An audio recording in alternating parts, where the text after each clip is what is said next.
Hello, Cove Church. My name is Paula. I get to be a pastor and a life coach here at the church, and I love being able to do both of those things.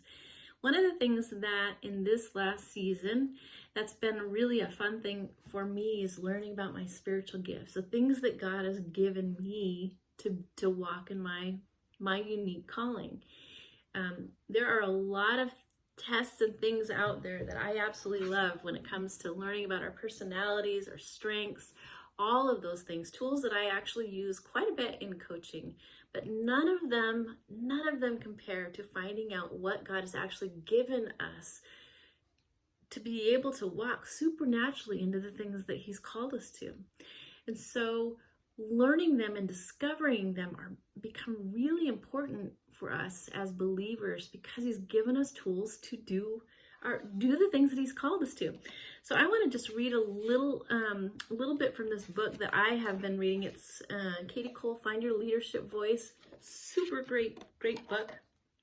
And she has something to say in this particular area. It says, when God calls us, He calls us to a whole life, not just a job or a specific role for a season.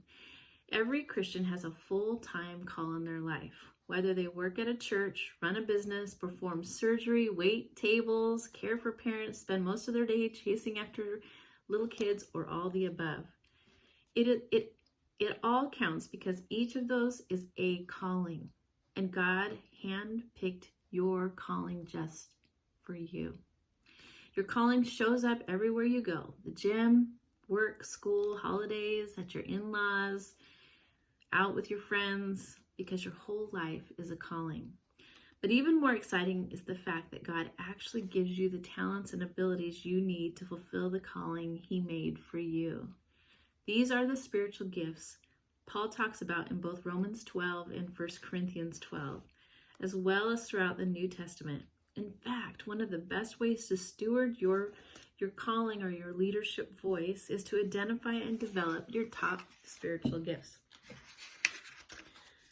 I love this part. She says 90% of the time when God wants you to speak up or step in or walk in your particular calling, it will be in the zone of your top 3 spiritual gifts.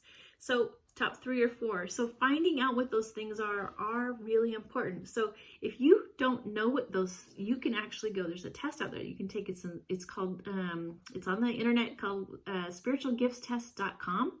It's free. You can go on there and take the test and figure out, what your things are. And then the question begins, really look into what are those gifts? What does that mean? And figuring out, how do I grow in that? How do I get better at that, and learning to truly use the things that God has given to us to fulfill the calling that He has. You have a unique calling. There's a reason why you're here on this planet. There's a reason why you are where you are. There's a reason for all of it. And so I just want to encourage you with that. Wherever you are, wherever you find yourself in life, look into those things that God has given you to be the light that you're supposed to walk in the calling that you're supposed to walk in. There is a beautiful and unique reason why you are here. So that's it. Have a super great day, and we will see you soon. Bye-bye.